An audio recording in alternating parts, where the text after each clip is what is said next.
আল্লাহ নবী বলেছেন কোন কালো মানুষ জান্নাতে যেতে পারবে না।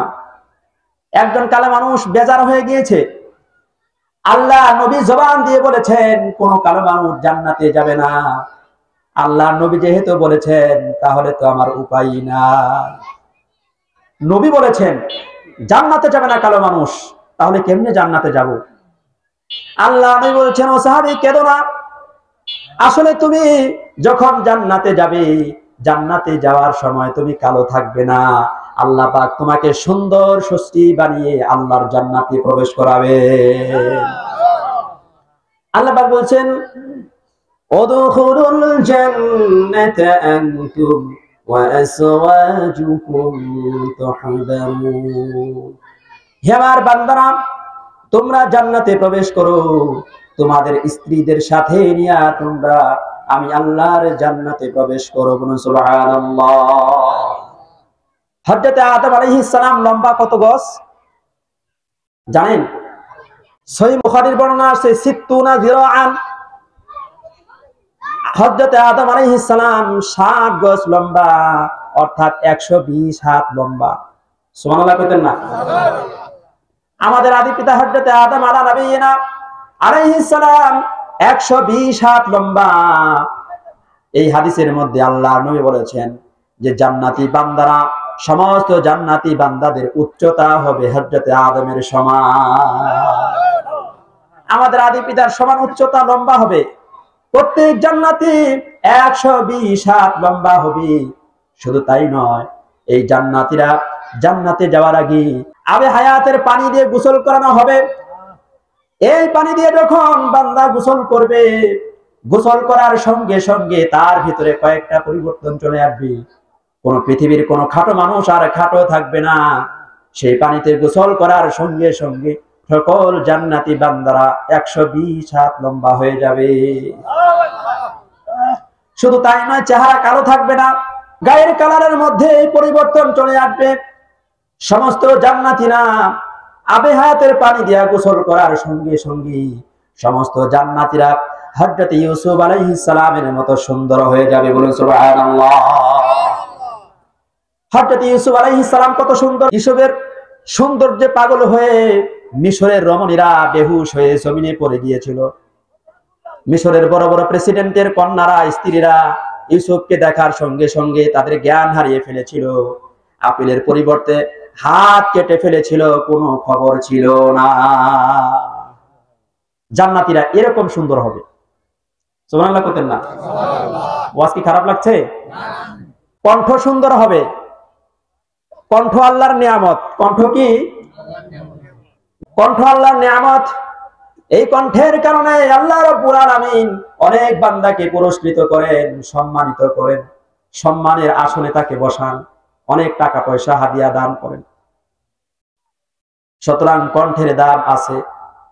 হযরত দাউদ আলাইহিস সালাম সব থেকে কণ্ঠ সুন্দর ছিল দাউদ আলাইহিস সালামের। আল্লাহ পাক কোরআনে বলেছেন ওয়াসাখখারনা মা'a দাউদাল জিবালা ইউসাব্বিহনা ওয়াত-তায়রা। আল্লাহ বলছেন হযরত দাউদ আলাইহিস সালাম যখন তার এই কণ্ঠটা দিয়া জাবুর যখন তেলাওয়াত করতেন, তার কণ্ঠের আওয়াজ যখন আকাশ পর্যন্ত পৌঁছে যেত, তার কণ্ঠ যখন পাখিদের কান পর্যন্ত পৌঁছে যেত, পাখিরা উড়ার ক্ষমতা হারায় ফেলতো। সমস্ত পাখিরা দল বেঁধে হযরত দাউদের পাশে বসে পড়তো। বলুন সুবহানাল্লাহ। শুধু তাই নয়, গর্তের পিপিলিকা গর্ত থেকে বের হয়ে আসে দাউদের কণ্ঠে তেলাওয়াত শুনতো। সমুদ্রের মাছগুলো পানির কিনারায় চলে এসে হযরত দাউদের কণ্ঠের তেলাওয়াত শুনতো। বলুন সুবহানাল্লাহ। সুতরাং সেই আবে হায়াতের পানি দিয়ে গোসল করার সঙ্গে সঙ্গে আল্লাহ রাব্বুল আলামিন হযরত দাউদ আলাইহিস সালামের মতো কণ্ঠ সকল জান্নাতীকে দান করবে। এখানেই শেষ নয়, লম্বা হলাম, সুন্দর হলাম, দাউদ আলাইহিস সালামের মতো কণ্ঠ পেলাম, আরো দুইটা জিনিস আছে। বুড়া মানুষ আর বুড়া থাকবে না। সে আবে হায়াতের পানি দিয়ে গোসল করার সঙ্গে সঙ্গে যত বাচ্চা রয়েছে, যত বুড়া মানুষ রয়েছে, সকলে 30 থেকে 33 বছরের যুবক হয়ে যাবে। জান্নাতীরা বুড়া থাকবে না, বাচ্চাও থাকবে না, তাদের বয়স থাকবে 30 থেকে 33। সূরা ওয়াকিয়ার মধ্যে পড়েছেন উরুবান আতরাবা। এই আয়াতের ব্যাখ্যার মধ্যে মুফাসসিরগণ লিখেছেন জান্নাতি নারী পুরুষ উভয়ের বয়স থাকবে 30 থেকে 33। শুধু তাই নয়, যৌবন পেলাম, সৌন্দর্য পেলাম, উচ্চতাও পেলাম, কণ্ঠ পেলাম, আরেকটা জিনিস তো দরকার। যত সুন্দর মানুষ হোক, তার মনটা যদি সুন্দর না হয়, শান্তি আছে? চেহারা সুন্দর কিন্তু গুণ নাই, মানুষের সাথে মিলে চলতে পারবে? বলবে তোর দেখতে সুন্দর, মনটা খুব কালো, তাই বলে না? আবে হায়াতের পানি দিয়ে যখন গোসল করবে, গোসল করার সঙ্গে সঙ্গে সকল জান্নাতি যারা যাবে, জান্নাতে যাওয়ার আগে সকলের দিল, সকলের কলবটা আল্লাহ নবী মুহাম্মদ সাল্লাল্লাহু আলাইহি ওয়াসাল্লামের মতো হয়ে যাবে, নবীর কলবের মতো হয়ে যাবে। আল্লাহর নবীর কলবে যেমন কোনো হিংসা নাই, কোনো দ্বন্দ্ব নাই, কোনো খারাপ চিন্তা চেতনা নেই, জান্নাতে যাওয়ার আগে কলব এরকম মুহাম্মদ সাল্লাল্লাহু আলাইহি ওয়াসাল্লামের কলবের মতো পবিত্র হয়ে যাবে। সেই কলবে কোনো হিংসা থাকবে না, কোনো বদমাশি থাকবে না, খারাপ কিছুই সেখানে থাকবে না। মানুষ কোথাও গেলে একটু সাজুগুজু করে, কি বলেন? কোনো প্রোগ্রামে যদি যায়, সুন্দর করে গোসল করে, এরপরে সুন্দর পোশাক পরে, আতর পারফিউম মেখে এরপরে সে যায় পরিপাটি হয়ে। আল্লাহর জান্নাতে যাবেন এমনি পরিপাটি হওয়া ছাড়াই, পরিপাটি করে এরপর আল্লাহ পাক আপনাকে আল্লাহ পাকের জান্নাতে নেবেন। সুবহানাল্লাহ। সূরা কাহাফের 31 নং আয়াতে কারিমে আল্লাহ বলছেন, আউযু বিল্লাহি মিনাশ শাইতানির রাজীম, বিসমিল্লাহির রহমানির রহিম, ইউহাল্লাউনা ফীহা মিন আসাওিরা মিন যাহাবিন ويلبسون ثيابا خضرا من سندس واستبرق متكئين فيها على الأرائك। আল্লাহ পাক বলছেন ইউহাল্লাউনা ফীহা মিন আসাবিরা মিন যাহাবিন, জান্নাতে যাওয়ার আগে সকল জান্নাতি যখন গোসল করবে, গোসল করার পর জান্নাতীদের জন্য পোশাক আনা হবে। জান্নাতীদের পোশাক থাকবে রেশমের পোশাক। কিসের পোশাক? রেশমের পোশাক থাকবে। এই রেশমের পোশাক উৎপাদন কোথায় হবে?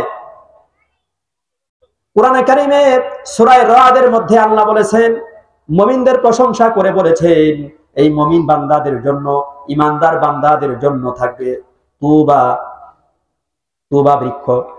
আল্লাহ বলছেন, আমার বান্দারা, এই তুবা বৃক্ষ হলো জান্নাতের এমন একটি বৃক্ষ, জান্নাতে এমন একটি বৃক্ষ যে বৃক্ষটা আমি আল্লাহ নিজ হাতে লাগিয়েছি। বলুন সুবহানাল্লাহ। জান্নাতের সেই তুবা বৃক্ষর শাখাগুলো স্বর্ণ দ্বারা তৈরি করা। সুবহানাল্লাহ। জান্নাতের সেই বৃক্ষগুলো স্বর্ণ দ্বারা তৈরি করা হয়েছে এবং সেই রাজির থেকে জান্নাতের রেশমের কাপড়গুলো উৎপাদন হতে থাকবে। সুবহানাল্লাহ কইতেন নি?